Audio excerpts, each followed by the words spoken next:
Good morning, good afternoon, and good evening. Depending where you are watching me from, I still remain your brother.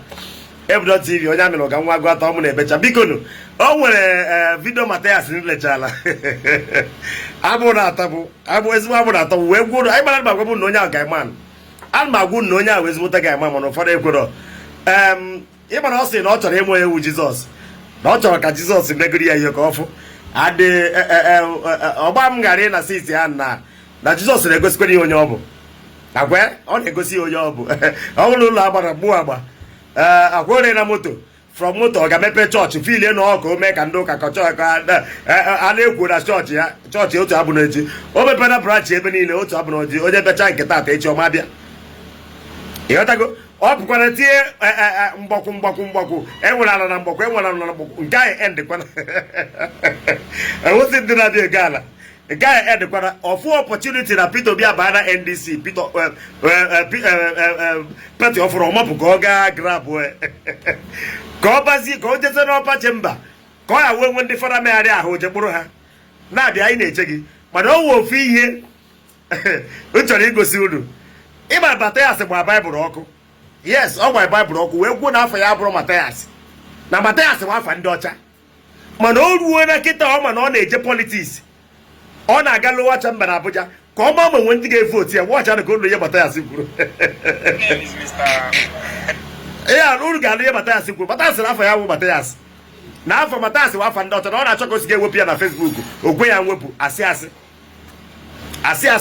maka ọnwụ na mmụọ chọrọ iwepụ Mathias n'anya ma ewepụchago nye ọnwụ na okwu na emechie nye emechie mmepe ọzọ zawa afọ ọzọ mana Mathias ahụ ọ laikiri ya so okunu mmanụ ihe niile Mathias na-agwa anyị wasị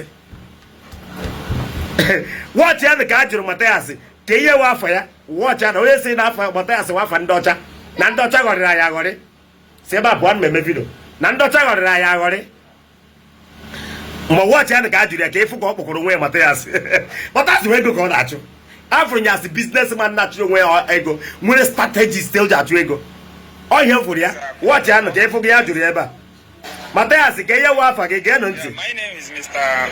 Ezeaku Ejiofor, Mathias. I'm aspiring for Federal House of Representatives.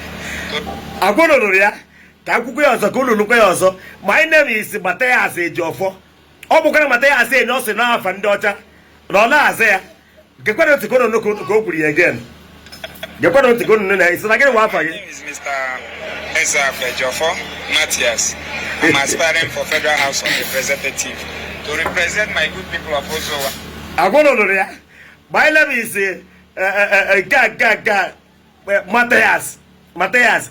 Mana ọ sịrị Mathias awụ afọ ya n'afa ndị ọcha onye ahụ ga-egbu Mathias anyị na-eche gị akwa ịchọrọ ka ijezie Abuja ka ibidozie ịnọrọ ebe anyị nye ọdada nwụrụ ndị fara anyị na-eche gị ịchọrọ isi from Peter Obi we are waiting for you agwa ngịwa ịchọrọ ibidozie ka ije dị gara anwụrụ ndị ụka ofu anyị na-eche gị agwa kịta anya anyị niile ghe anya oge na-ahụghị ka anya anyị dị ngwa na-agakwa ka anyị na-ege ihe ị na-ekwu. What do you think about NDC having its first convention? What do you think about NDC? Today was very wonderful, so peaceful, everything went well. I'm so glad and happy that I joined one of the best parties in Nigeria today to bring change in Nigeria. And what motivated me as well to join NDC is because I'm someone that loves humanity. And because of the humanity I practice humanity. So ndị omenala eziokwu ka ị na-emekwa humanity nakwa eme n'aka ndị Christian. A nice hospital for my people in Anambra State for the less privileged, where our women put to bed free of charge. Called biko o nwere ihe o kwuru ebe a mmetikwe ka unu na ya ọzọ. Yeah, my name is O nwere ihe o kwuru ebe a ka unu na ya. Ọ sị I build hospital in Anambra. Mathias ọ wụrụ ikwuru hospital in Enugu mmee ego ọnụ mana wọsị ikwu nọ na Anambra enwe hospital ụlọ na Anambra. Ihe ga-agwa anyị that you rented an apartment in Anambra, that is only thing ị ga-agwa anyị. I say na ịrụ hospital na Anambra na ya anyị rụ ahụ hospital. Ihe ahụ hospital ka irentịrị ụlọ mmadụ kwakọ ya ngwaọrụ eji arụ ọrụ na hospital. So ekwuru nke ị na-eme nọ because isi na ịrụ hospital na Anambra anyị sị gị bịazie ebe ọ ime gosi ya maka ebe ahụ nwụrụ ya building ebe ahụ ebe ị nọ renting ịghọtago asịra na ịrụ hospital na Anambra nke ya ekpuchiri ya ọnụ peaceful. Everything went well. I'm so glad and happy that I joined one of the best party in Nigeria today to bring change in Nigeria. And what motivated me as well in this is because I'm someone that loves humanity. And because of the humanity I practice in Nigeria is what motivated me, what led me to build a nice hospital for my people in Anambra State. You rented a hospital, not you build it. You didn't build any hospital. Free of charge, called Women and Healing Hospital Maternity. I've also touched a lot of lives, built about 32 houses for the less privileged, took a lot of sick people. Because when you Okuru, that he have built that something thousand houses to less privileged. Mathias, because before you now contest in here, I like Efo. I try me for that something thousand. So you try for 10,000. Yeah, see a video 10,000 houses zero. If you do a video, error on the last video, we want to see it before we believe. See here because here in a particular politics, you. I was something in a pay constancy according to his law House of Rep. See here is what at something houses zero. Zigara 10,000 also all you talk is with fact with the video. Every area na video rocha when dem beno to rocha ya afia anya ebuka na room ke video cha go say le yoru I talk so that go put na ya ka afia before I ekwete ngwana ke kwano nti treatment and surgeries. I've saved over 6,500 lives through my NGO called Igbos Love Themselves Charity Foundation. Also that he have saved over 6,000 something lives. Mathias Ezeaku I tell me for 6,000 there is also 4,000 Ndị Zorondo. Is there a video? Is there a picture? And they Zorondo. Then I will believe you. Because I'm not watching it. Our hospital in Mepele. Every case of Korean in the way in Abaha. We go 6,000 something. So I want to go see why more than 4,000 is Zorondo. With the picture and the video say, okay, Lonya no give warrior. Zia video ga one. Lonya no give warrior. They go able to go and ga two. Zia up to 4,000. I told him 6,000. 6,000. Ngwa maybe go like Zia is also 4,000. I will believe in Enugu. Kia ni puta na gwa yenye la Enugu na build on that number and that magafi ba steady. So kowara kai mana. Kia ni puta zeba na konde mad because ina gwa yenye for the chemo eziokwu. Nke you go say every day we believe you. So we want to see the video. Egota.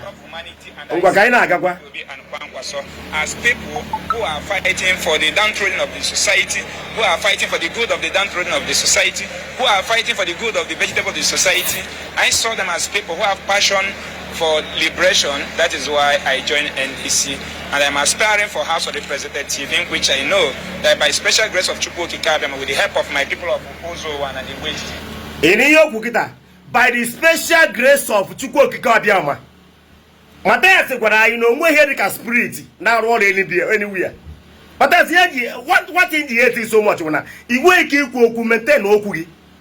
Is you know when any spirit in the bone and our war, when you're not spirit, then you come on Gabaman, no nya when you really. Kezi in a by the special grace of Chukwu Okike, get grace in the yan, get spirit in a boy, get Chukwu Okike in a boy. Manesi and then I got to look at get better Chukwu. Now where the spirit in our can I? There's only in a boy forever. Oh, and not joking. There's only in a Chukwu Okike, but the special guest of Chukwu Okike near win. Kezi more than here, but why is no one more than our water? Okay, I'm going to go you. Get about the way to also natural.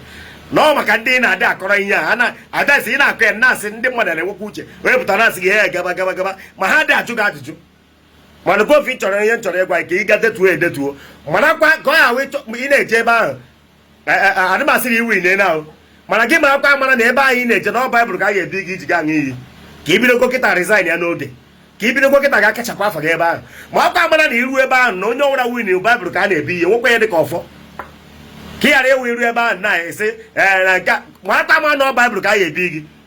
Nandebi another Bible you would have more you put on a yenny Webao, Baba Basri.